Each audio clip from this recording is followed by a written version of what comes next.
Subscribe करिए हमारे channel target UP TET CTET को और बेल आइकन को दबाइए। हेलो दोस्तों, मैं आनंद स्वागत करता हूं आप सभी का आपके अपने चैनल और app target UP TET CTET में। दोस्तों यहां पे हम आपके डीएलएड थर्ड सेमेस्टर का जो नया राजन सीरीज है उसके बहुविकल्पी प्रश्नों को हमने पूरा कंप्लीट कर लिया था और अति लघुत्तरीय प्रश्नों में हमने 3 पार्ट कंप्लीट कर लिए हैं और यह आपका चौथा पार्ट है। 3 पार्ट में हमने 100 प्रश्नों को देख लिया है, ये चौथा पार्ट है। इसमें आगे के प्रश्नों को हम देखने वाले हैं। इससे पहले क्लासेस अगर आपने नहीं देखा है तो नीचे डिस्क्रिप्शन में लिंक दिया हुआ है, कंप्यूटर के सामने का लिंक आप क्लिक करोगे, वहां से जाकर के आप सभी क्लासेस को देख सकते हो। ठीक है, तो उम्मीद है कि इससे पहले क्लासेस अगर आपने नहीं देखा है तो देख लोगे जाकर के।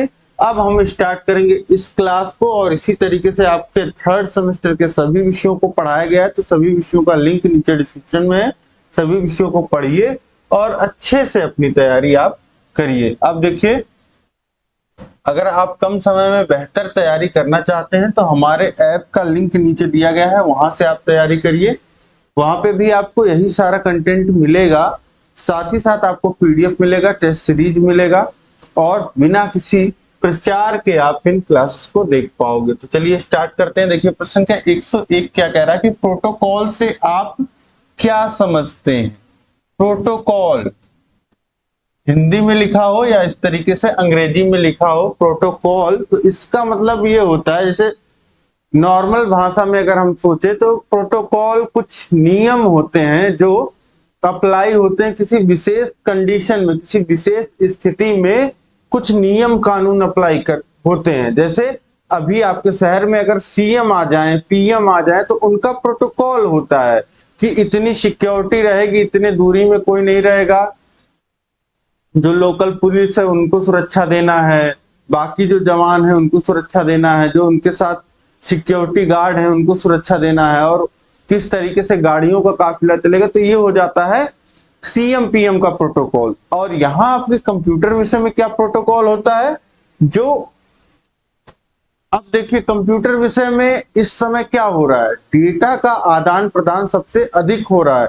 तो इसी डेटा के आदान प्रदान में सूचनाओं के आदान प्रदान के लिए कुछ नियम बनाए गए हैं बेसिक, जिसको फॉलो करना होता है हर एक डिवाइस को, हर एक नेटवर्क को। तो इसी को कहते हैं कि नियमों का वह समूह जो दो कंप्यूटरों के बीच डेटा संचरण में सहायक होता है, प्रोटोकॉल कहलाता है। ठीक है, तो नियमों का यह समूह होता है जो दो कंप्यूटरों के बीच डेटा के आदान प्रदान को कंट्रोल करता है। ठीक है, तो इस तरीके से ये प्रोटोकॉल समझ गए आप, ये नियमों का आपका समूह होता है। इसके बाद हम लोग देखते हैं प्रश्न क्या 102 है, प्रिंटर द्वारा कागज पर हार्ड कॉपी प्राप्त करना क्या कहलाता है। अब जैसे हम आपको पीडीएफ प्रोवाइड करते हैं, जो भी नोट्स होते हैं उसका पीडीएफ हम आपको प्रोवाइड करते हैं और इसी पीडीएफ को आप प्रिंट करा लेते हो। तो जब आप प्रिंट करा लोगे ये पीडीएफ, इस पीडीएफ को क्या बोलते हैं, इस पीडीएफ को बोलते हैं सॉफ्ट कॉपी। और जब ये प्रिंट हो जाता है तो इसको बोलते हैं हार्ड कॉपी। हार्ड कॉपी क्यों, क्योंकि हार्ड रूप में कागज पे ये प्रिंट होकर के आ गया। ठीक है, तो इसलिए प्रिंटर द्वारा कागज पे हार्ड कॉपी प्राप्त करना क्या कहलाता है। जब आप प्रिंटर के द्वारा प्रिंट कर लोगे, हार्ड कॉपी ले लोगे, तो इसको क्या बोलते हैं, इस पूरी प्रक्रिया जो आप करोगे उसको बोलते हैं प्रिंट आउट लेना। ठीक है, सिंपल भाषा में प्रिंट आउट आप ले रहे हो। इसके बाद देखिए अगला प्रश्न है, प्रश्न क्या 103, टेलीफोन लाइन के सहारे डेटा संचारण की व्यवस्था क्या कहलाती है। टेलीफोन लाइन के सहारे जब डेटा का आदान प्रदान होता है तो इसे बोलते हैं टेली कम्युनिकेशन। ठीक, तो टेलीफोन लाइन के द्वारा, जैसे पहले जब इंटरनेट लाइन नहीं थी तो उसके टेलीफोन तारों के माध्यम से ही बात भी होती थी और सूचना का आदान प्रदान भी होता था। आज भी कई जगह इसका प्रयोग किया जाता है। इसके बाद देखिए प्रश्न क्या 104 है, आईएसपी का पूरा नाम लिखिए। देखिए आईएसपी तो ये होता है इंटरनेट सर्विस प्रोवाइडर।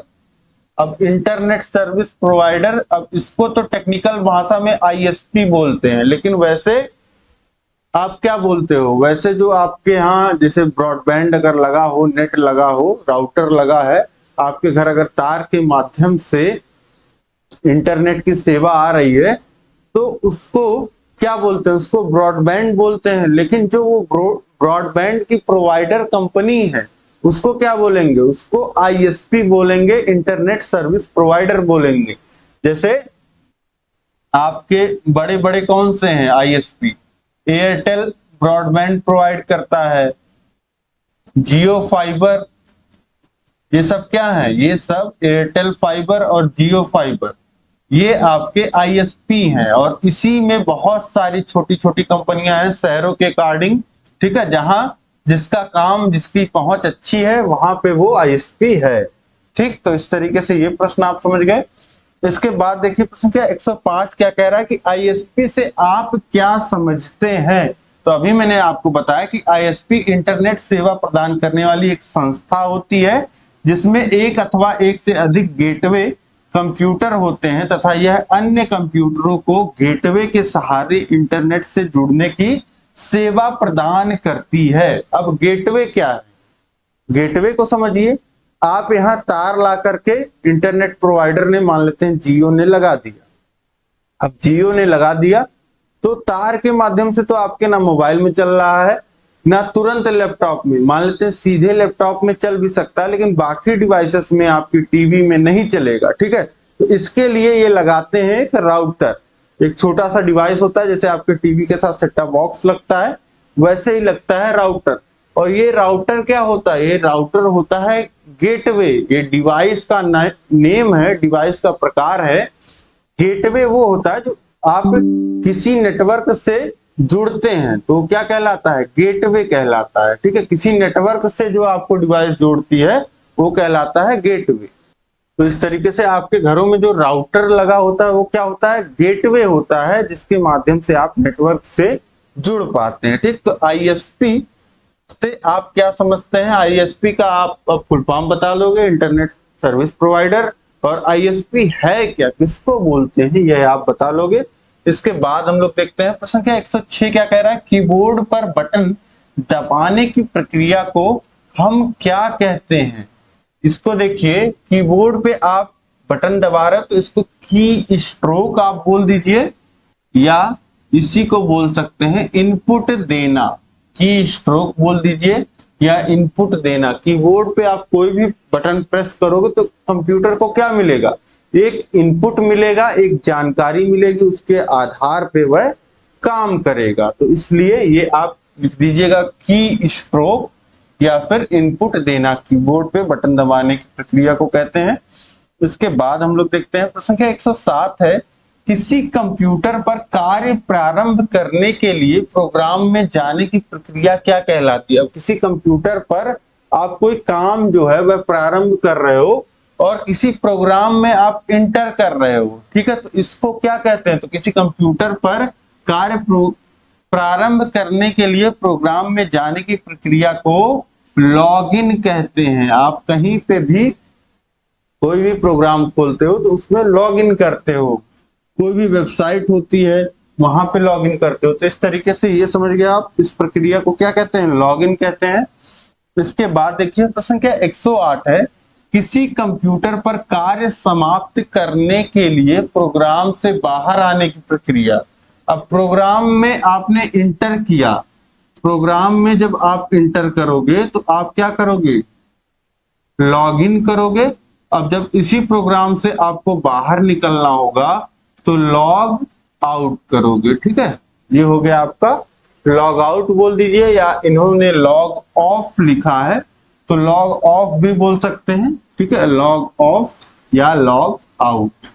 ठीक, तो इस तरीके से ये प्रश्न आप समझ गए।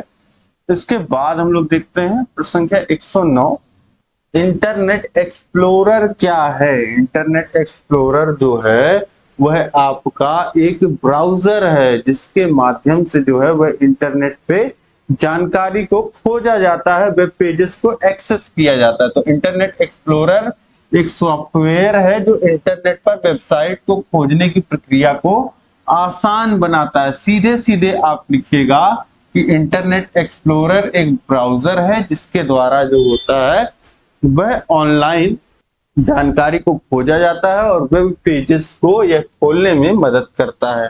ठीक, तो इस तरीके से ये समझ गए आप। इसके बाद देखते हैं, जैसे आप लोग आजकल ज्यादा क्रोम यूज करते हो, जैसे यूसी ब्राउजर आपने यूज किया होगा, क्रोम, फायरफॉक्स कंप्यूटर में, तो ये सारे क्या हैं, ये सब ब्राउजर्स हैं। इसके बाद देखते हैं हम लोग, प्रश्न संख्या 110 है, भारत की सबसे बड़ी सॉफ्टवेयर कंपनी का नाम क्या है? तो सबसे बड़ी कंपनी जो है भारत में, देखिए जो सॉफ्टवेयर बनते हैं वह ज्यादा बनते नहीं है, ज्यादा उन पे काम होता है। ठीक है, ज्यादा उनकी टेस्टिंग होती है, उनको ज्यादा देखा जाता है कि कहीं कोई कमी नहीं आती, तो वो सर्विस का काम होता है। और बाकी जो होता है वो प्रोडक्ट डेवलपमेंट होता है, कोई नई चीज बनाना तो बनता भी है और ज्यादा देख रेख किया जाता है। ठीक, तो ये जो काम होता है वह आपको बताएं तो टाटा कंसल्टेंसी सर्विसेज बोलते हैं इसको, टीसीएस। टीसीएस नाम से आपने बहुत सुना होगा। और इसी तरीके से बहुत सारी कंपनियां हैं जो ये काम करती हैं, लेकिन सबसे बड़ी जो कंपनी है हमारी वह है टीसीएस। और इसके बाद कौन कौन सी कंपनियां हैं, विप्रो है। तो इस तरीके से बहुत सारी कंपनियां आपको मिल जाएंगी। अब इसके बाद हम लोग देखते हैं, प्रश्न संख्या 111 है, आधुनिक कंप्यूटर विज्ञान का जनक किसे कहते हैं? तो आधुनिक का, अब देखिए आधुनिक समय का जो कंप्यूटर विज्ञान है उसके जो जनक हैं वह है एलन ट्यूरिंग। एलन ट्यूरिंग नाम याद रखिएगा। इसके बाद हम लोग देखते हैं, प्रश्न संख्या 112 है, माया क्या है? अब माया के बारे में समझिए। तो माया एक 3 डायमेंशनल प्रकार का सॉफ्टवेयर है जिसका प्रयोग चलचित्रों एवं वीडियो गेम में विशेष प्रभाव डालने के लिए किया जाता है। देखिए इसका शॉर्ट नेम जो है वह है माया और इसका जो पूरा नेम है वह है ऑटोडेस्क माया। ऑटोडेस्क माया। अब ये क्या है, ऑटोडेस्क माया क्या है? यह एक आपका एनिमेशन सॉफ्टवेयर है। एनिमेशन का मतलब आप लोग समझते होंगे कि कोई भी आकृति है, ठीक है, उसको चलाना दौड़ाना चलचित्र के माध्यम से, ठीक है, जो कल्पनाओं में है उसको दर्शाना। ठीक है, तो ये होता है आपका एनिमेशन। ठीक है, जैसे आप कार्टून देखते हैं, कार्टून क्या है, एनिमेशन है। तो इसी तरीके से जब यह एक सॉफ्टवेयर है ऑटोडेस्क माया, इसके मदद से यह काम किया जाता है। ठीक है, अब एनिमेशन बनते हैं तो किसी सॉफ्टवेयर पे तो बनते होंगे, तो वही सॉफ्टवेयर क्या है, ऑटोडेस्क माया। उन्हीं सॉफ्टवेयर में से एक मुख्य सॉफ्टवेयर है ऑटोडेस्क माया। और इसका प्रयोग आपको बता दिया, चलचित्रों एवं वीडियो गेम में विशेष प्रभाव या एनिमेशन, आप सीधे लिखिएगा कि एनिमेशन डालने के लिए किया जाता है। इसके बाद देखिए प्रश्न संख्या 113 है, सर्वप्रथम वेबसाइट के निर्माण का श्रेय किसको दिया जाता है? तो सबसे पहले वेबसाइट जो आप देखते हैं कि वेबसाइट्स खुल के आती हैं जिनका प्रयोग करते हैं, तो इसका सबसे पहले निर्माण का श्रेय जो जाता है वह टिम बर्नर-ली को सर्वप्रथम वेबसाइट निर्माण का श्रेय जाता है। टिम बर्नर्स-ली, ये नाम याद रखिएगा। इसके बाद हम लोग देखेंगे, प्रश्न संख्या 114 है, यूपीएस का पूरा नाम लिखिए। तो यूपीएस का जो पूरा नाम होता है अनइंटरप्टेड पावर सप्लाई। अब कंप्यूटर आप लोग यूज करते हैं, कंप्यूटर में तो बैटरी होती नहीं है और आपके घरों में जो पावर सप्लाई आती है वह पावर कट भी होता है, समय समय पे बिजली चली जाती है। तो ऐसा क्या हो, अब मान लेते हैं आप कोई इंपॉर्टेंट काम कर रहे हो और तुरंत बिजली चली जाए, तो इससे क्या होगा कि जो भी आप काम कर रहे हो वह काम जो होगा वह कंप्यूटर में अगर आप सेव नहीं कर पाए हो तो वह आपका काम जो है उतना व्यर्थ चला जाएगा किया हुआ, अगर सेव नहीं हुआ। तो इसको, ये सारी कमियों को दूर करने के लिए एक डिवाइस जो होता है वह इस तरीके का प्रयोग में लाया जाता है। ठीक है, जिसमें क्या होता है, जिसमें अंदर बैटरी लगी होती है और यह कंप्यूटर के साथ अटैच कर दिया जाता है, कंप्यूटर के साथ अटैच कर दिया जाता है। ये कंप्यूटर को पूरा जो है वह बिजली प्रोवाइड करता है, ठीक है। एक तरीके से कुछ समय के लिए ये बैकअप प्रोवाइड कर देता है कि अगर पावर कट हो गया तो आप अपनी फाइल्स को सेव कर लीजिए और अपना जितने पावर का आप लगाएंगे यूपीएस, उतने पावर का आपका उतने समय तक आपका कंप्यूटर जो है वह चलेगा, ठीक है। तो यूपीएस समझ गए आप, अनइंटरप्टेड पावर सप्लाई, मतलब बिना किसी रोक के पावर सप्लाई। यहीं से आप याद रखिएगा, अनइंटरप्टेड का मतलब क्या हो, जिसमें कोई रोध ना हो, ठीक है, जिसमें कोई रुकावट ना हो। तो वही बोला गया कि अनइंटरप्टेड पावर सप्लाई ये होता है आपका यूपीएस। यूपीएस का काम क्या है कि अनइंटरप्टेड आपको पावर सप्लाई मिल पाए। इसके बाद देखिए प्रश्न क्या 115 है, वायरस क्या होता है। वायरस क्या होता है, बहुत नाम आपने सुना होगा। तो वायरस एक छोटा अवैध प्रोग्राम होता है जिसे एक्टिव करने पर वह कंप्यूटर सॉफ्टवेयर तथा सूचनाओं पर बुरा प्रभाव डालता है। अब कोई भी ऐसा प्रोग्राम जो आपकी फाइलों को नुकसान पहुंचाए, जो आपके प्रोग्राम को ढंग से रन ना करने दे, जो आपका डेटा चुराए, तो ये सारी चीजें, ये प्रोग्राम क्या होता है, ये एक तरीके का वायरस होता है जो कंप्यूटर में आ जाता है समय समय पे, और इसको ये इंटरनेट के माध्यम से ज्यादा आता है, ठीक। तो इसलिए ये वायरस से सावधान रहने की जरूरत होती है, और इसीलिए कई सारे सॉफ्टवेयर जो एंटीवायरसेस बनाते हैं। इसके बाद देखिए प्रश्न क्या 116 है, वेब पेज से आप क्या समझते हैं। तो वर्ल्ड वाइड वेब पर उपस्थित प्रत्येक पृष्ठ जो होता है वेब पेज कहलाता है। जैसे आपकी किताब में एक पन्ना जो होता है उसको आप क्या बोलते हैं, पेज बोलते हैं। उसी तरीके से हर एक वेबसाइट जो www पे वेबसाइट्स हैं, ये वेबसाइट्स किससे मिलके बनी होती हैं। अब कोई पूछे आपसे कि किताब किससे मिलके बनी होती है, तो पेजेस से मिलके बनी होती है। वैसे वेबसाइट जो होता है वह वेब पेजेस से मिलकर के बना होता है, ठीक। तो यहाँ पे आप समझ गए कि वेब पेज क्या है, तो वर्ल्ड वाइड वेब पे उपस्थित प्रत्येक पृष्ठ जो होता है वह वेब पेज कहलाता है। इसके बाद देखिए प्रश्न क्या 117 है, किसी व्यक्ति या संस्था से संबंधित इंटरनेट पर उपलब्ध विवरण क्या कहलाता है। तो किसी भी व्यक्ति है या संस्था है उससे संबंधित अगर इंटरनेट पे कुछ विवरण है तो ये उसकी वेबसाइट हो सकती है, उसके विषय में लेख हो सकता है। तो लेख कहाँ होगा, वेबसाइट पे ही तो होगा, इसलिए वेबसाइट बोलेंगे।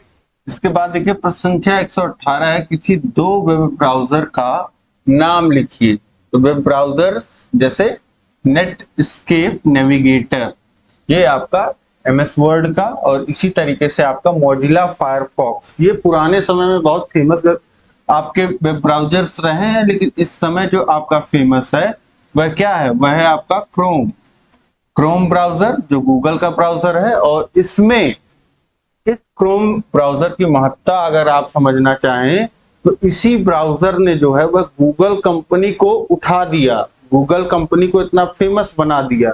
और ये इसके पीछे आपके एक भारतीय हैं जो गूगल के आपके सीईओ हैं सुंदर पिचाई, वो इस प्रोग्राम के लीड थे, उन्होंने ही इसको चलाया था। तो क्रोम ब्राउजर बहुत ही ज्यादा ध्यान से आप इसको याद रखिएगा, रोज यूज ही करते हैं क्रोम ब्राउजर। और इसके अलावा माइक्रोसॉफ्ट का एज ब्राउजर जो है ये भी इस समय बहुत फेमस है। ये माइक्रोसॉफ्ट के साथ विंडोज के साथ में ही आता है, ठीक है। विंडोज में एज आता है और क्रोम भी आप इंस्टॉल कर सकते हैं विंडोज में, एमएस मैक में, किसी में, ठीक है। तो इस तरीके से फेमस ब्राउजर के नाम आपको बताने थे। इसके बाद देखिए प्रश्न 119 है, मॉडेम से आप क्या समझते हैं। तो मॉडेम एक इलेक्ट्रॉनिक उपकरण है जो डिजिटल संकेतों को एनालॉग तथा प्राप्त एनालॉग संकेतों को डिजिटल संकेतों में बदलने का कार्य करता है। अब सबसे पहले मॉडेम को सिंपल भाषा में आप समझिए। अभी हमने देखा था, डिस्कस किया था कि कोई इंटरनेट प्रोवाइडर है, केबल से आ रहा है, तो आपके यहाँ राउटर लगता है, जैसे सेट टॉप बॉक्स लगता है टीवी के साथ, उससे इंटरनेट चलता है। तो इस राउटर से पहले जब फाइबर नहीं थी, केबल नहीं थी, तो टेलीफोन लाइन से इंटरनेट की चलता था, या फिर अगर आपके पास तार नहीं आ रहा किसी माध्यम से तो मॉडेम के माध्यम से नेट चलता था। कंप्यूटर को मॉडेम से, जैसे आपका इस समय पेन ड्राइव है, उसी तरीके से ये पेन ड्राइव की तरह दिखने वाला, पेन ड्राइव की तरह मात्र दिखने वाला ये आपका डिवाइस था। और इस डिवाइस के माध्यम से क्या होता था, इसमें आप सिम भी लगा सकते थे और इनबिल्ट सिम लगा भी आता था, ठीक है, कई में, जिसके माध्यम से इंटरनेट जो है वह चलता था। और ये मॉड्यूलेटर डीमॉड्यूलेटर का काम करता है, जो यहाँ पे लिखा गया है कि यह डिजिटल संकेतों को एनालॉग में बदलता है और एनालॉग संकेतों को डिजिटल में बदलता है। इसी को बोलते हैं डीमॉड्यूलेशन। ठीक, तो इस तरीके से ये आप समझ गए। इसके बाद हम लोग देखेंगे तो संख्या 120 है, रंगीन मॉनिटर में प्रयुक्त 3 मूलभूत रंग कौन कौन से होते हैं। तो 3 मूलभूत रंग कहीं भी आप देखेंगे तो कौन कौन से होते हैं, लाल, हरा और नीला। आरजीबी लाइट्स आपने देखा होगा, आरजीबी लाइट्स आती हैं, तो लाल, नीला, हरा, ये आपके 3 मूलभूत रंग हो जाते हैं किसी भी रंगीन मॉनिटर में। इसके बाद देखेंगे प्रश्न संख्या 121 है, OMR क्या है। तो OMR होता है आपका, ये OMR एक इनपुट डिवाइस है जिसको विशेष प्रकार के चिन्हों या संकेतों को पढ़कर इसे कंप्यूटर के उपयोग के योग्य बनाता है। देखिए, OMR का फुल फॉर्म अगर कहीं पे आपसे पूछता है तो ये होता है optical mark recognition. OMR seat आप लोग भरते हो, कोई परीक्षा देने जाते हो, तो OMR ही क्यों भरवाया जाता है। अब देखिए कि बहुत सारी सीट्स होती हैं, बहुत सारे बच्चों की कॉपियां होती हैं, जिसको जांचना जो होता है वह ऐसे पॉसिबल नहीं हो पाता है, तो ये कंप्यूटर के माध्यम से जांच होती है। आपने देखा होगा, जैसे आप प्रिंटर देखा होगा, प्रिंटर के साथ आपने देखा होगा स्कैनर, प्रिंटर के ऊपर ही इनबिल्ट किसी पे आता होगा, जिसपे देखिए कॉपी जो होते हैं रखते हैं फोटोकॉपी करते समय, जो शीशा टाइप का आपको दिखता है वह क्या होता है, वह स्कैनर होता है। और ये क्या होता है कि कंप्यूटर में जानकारी ले लेता है। उसी तरीके से एक डिवाइस आती है जो आपका स्कैनर के ही तरह काम करती है, जो इस ऑप्टिकल मार्क को, जो आप लोग गोला भरते हो, उसको वह कैच कर लेता है, उसको रीड कर लेता है। तो इसी डिवाइस को क्या कहते हैं, OMR डिवाइस या OMR सिंपली बोल दीजिए। ठीक है, तो OMR एक इनपुट डिवाइस है, समझ रहे हैं कि आप सूचना जो है वो कंप्यूटर में जा रहा है, जो विशेष प्रकार के चिन्हों एवं संकेतों को पढ़कर इसे कंप्यूटर के उपयोग के योग्य बना देता है। कंप्यूटर के योग्य बना देता है मतलब कि वह जांच सके कि कौन सा ऑप्शन सही है, कौन सा ऑप्शन गलत है, ये हो जाता है आपका OMR। इसके बाद हम लोग देखते हैं प्रश्न संख्या 122 है, OMR का पूरा नाम लिखिए। तो OMR का पूरा जो नाम होता है वह होता है ऑप्टिकल मार्क रीडर। ठीक है, अब रीडर कह दीजिए या रिकॉग्निशन कह दीजिए।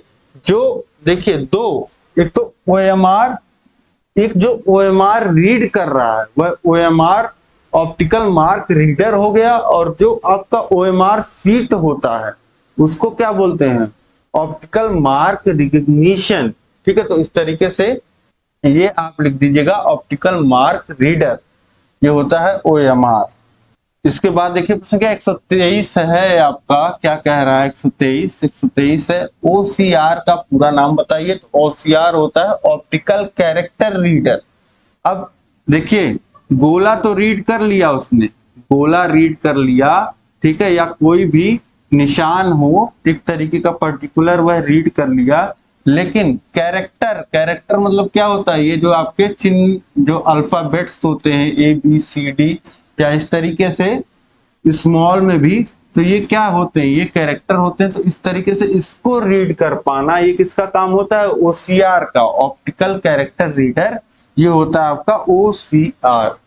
इसके बाद देखिए, तो देखिए प्रश्न का 124 है, एक्स्ट्रानेट से आप क्या समझते हैं। एक्स्ट्रानेट क्या हो गया, तो एक्स्ट्रानेट एक व्यक्तिगत नेटवर्क है। व्यक्तिगत नेटवर्क या किसी संगठन का नेटवर्क हो सकता है जो व्यवसाय के लिए इंटरनेट तकनीकी एवं सार्वजनिक संचार व्यवस्था का प्रयोग करता है। अब ये एक ऐसा नेटवर्क हो गया जिसमें संस्था के कुछ लोग और जो लोग खरीद बेच करना चाह रहे हैं वो लोग ही जुड़ पाते हैं। लॉगिन के माध्यम से जुड़ पाएंगे, किसी माध्यम से जुड़ पाएंगे, तो ये क्या हो जाता है, ये एक ऐसा नेटवर्क हो जाता है। व्यक्तिगत मतलब हो गया आपका प्राइवेट, मतलब जिसमें हर कोई ना घुस पाए, ठीक है। तो इस तरीके से जिसमें सबकी, जैसे इंटरनेट है सबके लिए खुला हुआ है, लेकिन एक्स्ट्रा नेट में क्या हो जाता है कि इसका जो दायरा होता है वह सीमित होता है, कुछ लोगों तक ही इसकी पहुंच होती है जिसकी जरूरत होती है, मतलब केवल काम के लोग। इस तरीके से आप समझ सकते हैं। इसके बाद देखिए प्रश्न संख्या 125 है, जीपीआरएस का पूरा नाम लिखिए। तो ये होता है general pocket radio service, GPRS general pocket radio service. इसके बाद देखिए प्रश्न संख्या 126 है, जीपीआरएस से आप क्या समझते हैं। तो जीपीआरएस वायरलेस द्वारा मोबाइल फोन से इंटरनेट सुविधा का प्रयोग करने की तकनीकी है। अब देखिए आज इंटरनेट आप दो माध्यमों से चलाते हैं, दो क्या तीन कह लें। इसमें एक आपका हो जाता है 4G 5G, इस तरीके से मोबाइल नेट आप चलाते हैं, या फिर आप ब्रॉडबैंड के द्वारा चलाते हैं, या जिसे मैं वाईफाई कह दूं, इस माध्यम से आप नेट चलाते हैं। लेकिन शुरू जब हुआ नेट, जब मोबाइल आया तो उसमें क्या आता था, कैसा नेटवर्क आता था, 2G नेटवर्क, ठीक है। तो इस 2G नेटवर्क में इंटरनेट का इस्तेमाल किस टेक्नोलॉजी के माध्यम से किया जाता था, तो वह जीपीआरएस के माध्यम से किया जाता था। जीपीआरएस मतलब कि आपने समझ लिया इसका मतलब, इसका फुल फॉर्म। तो ये हो गया आपका, ये एक तरीके से इंटरनेट सुविधा किस तरीके से आप प्रयोग करते थे, 2G नेटवर्क में किस तरीके से प्रयोग करते थे, वह यह है जीपीआरएस, ठीक। इसके बाद देखिए प्रश्न संख्या 127 है, कंप्यूटर सिस्टम के उस मुख्य पटल को हम क्या कहते हैं जिससे सभी उपकरण लगाए जाते हैं, ठीक है। तो देखिए एक जो सीपीयू आपका होता है, आपको पता है कि सीपीयू ये आपके कंप्यूटर का दिमाग होता है, और इसी सीपीयू में आप देखेंगे, इसी सीपीयू में एक मदरबोर्ड होता है। मदरबोर्ड नाम से, मदर क्या होती है, किसी भी चीज को माता, माता का काम क्या होता है, माता बच्चे को जन्म देती है, बच्चे को पालती पोसती है, मतलब सारा जो प्रोवाइड होता है, जो बिल्कुल सेंटर होता है, केंद्र होता है, वो क्या होता है, वो मदर होती है, माता होती है। तो उसी तरीके से मदरबोर्ड, मतलब कि आप देखते होंगे कई सारे छोटे छोटे इस तरीके से बोर्ड लगे होते हैं सीपीयू में, लेकिन जो मुख्य बोर्ड होता है उसे बोलते हैं मदरबोर्ड, और इसी में आपका प्रोसेसर लगा होता है, इसी में सारी चीजें आके कनेक्ट हो रही होती हैं, ठीक है। तो इसीलिए इसको क्या बोलते हैं, सिस्टम का जो वो मुख्य पटल है उसे हम बोलते हैं मदरबोर्ड, जिससे सभी उपकरण जुड़े होते हैं। इसके बाद देखिए प्रश्न क्या 128 है, मॉडेम का पूरा नाम क्या है। तो मॉडेम का पूरा नाम आपको पहले मैंने बताया, मॉड्यूलेटर डीमॉड्यूलेटर होता है मॉडेम। इससे इंटरनेट जो होता है कंप्यूटर में एक्सेस किया जाता है।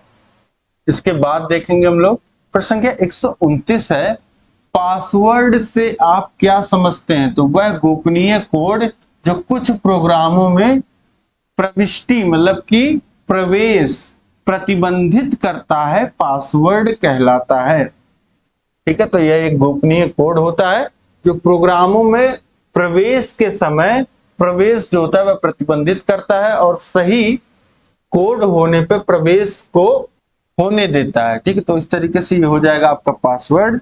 इसके बाद हम लोग देखेंगे प्रश्न संख्या 130 है, वेबसाइट के प्रथम पृष्ठ को क्या कहते हैं। तो वेबसाइट का जो प्रथम पृष्ठ होता है, किसी भी वेबसाइट पे आप जाओगे, पहले पेज को बोलते हैं होम पेज। होम जैसा कि आपका घर होता है, जैसे आपका घर जो होता है वो पहला स्थान होता है जहां पे आप सभी अपने कार्यक्रमों को करते हैं, आप रहते हैं। तो उसी तरीके से पहली जो जानकारी होती है किसी भी वेबसाइट पे वह होती है होम पेज पे। तो इसलिए पहला जो पृष्ठ होता है उसको होम पेज बोला जाता है, ठीक है, होम पेज।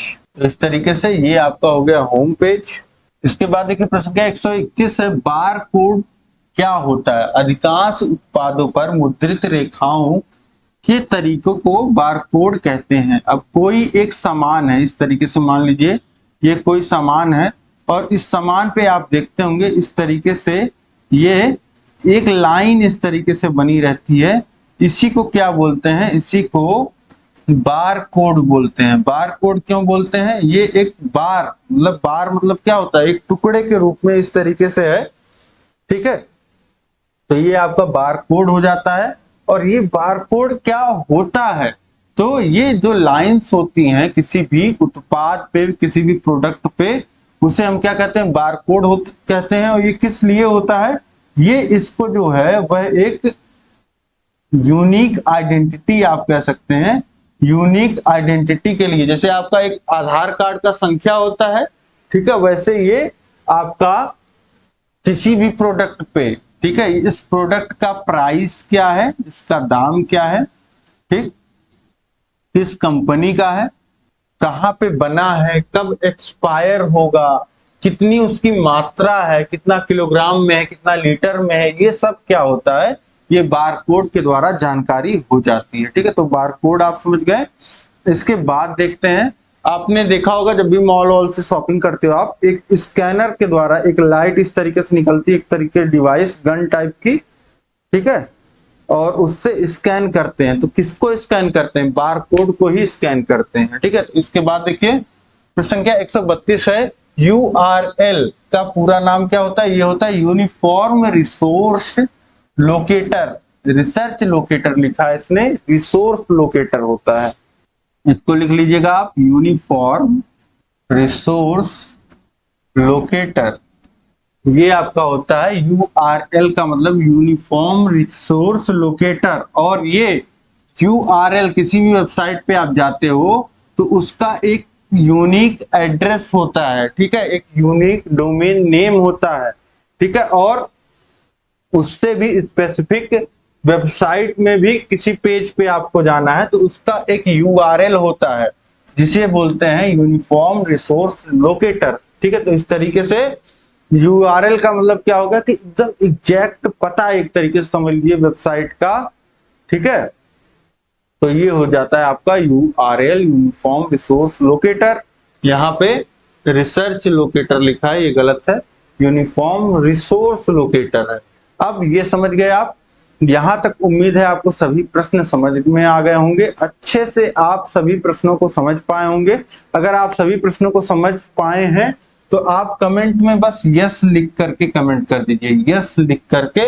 इस यस से हमें पता चल जाता है कि हाँ सब कुछ ठीक है, सब कुछ आपको अच्छे से समझ में आ रहा है, ठीक है। और उसके बाद आपके जो भी विचार हैं आप कमेंट कर सकते हैं। साथ ही साथ इस क्लास को आपको लाइक कर देना है, अपने दोस्तों में अधिक से अधिक आप शेयर कर दो, सभी मित्रों में शेयर कर दीजिए, ताकि इसी तरीके से आसानी से सही जानकारी जो है वह आपके मित्रों तक पहुंच पाए, आपके सहपाठी अच्छे ढंग से कम समय में बेहतर पढ़ाई कर पाए। देखिए बहुत प्रयास मैं कर रहा हूं आपको अच्छे से अच्छे ढंग से पढ़ाने के लिए, तो आप अपने विचार जरूर कमेंट करके मुझे बताइएगा। अब हम लोग मिलेंगे आगे, एक क्लास और होनी है इसमें, और आपके सभी अति लघुत्तरी प्रश्न जो हैं वह समाप्त हो जाएंगे, ठीक है। तो इस तरीके से आप बने रहिए, और सभी क्लासेस का लिंक नीचे डिस्क्रिप्शन में दिया गया है, ऐप का लिंक नीचे डिस्क्रिप्शन में दिया गया है, ऐप को डाउनलोड करिए, वहां से बेहतर तैयारी आप कर पाओगे कम समय में। तो मिलेंगे हम लोग नेक्स्ट क्लास में। जय हिंद, जय भारत।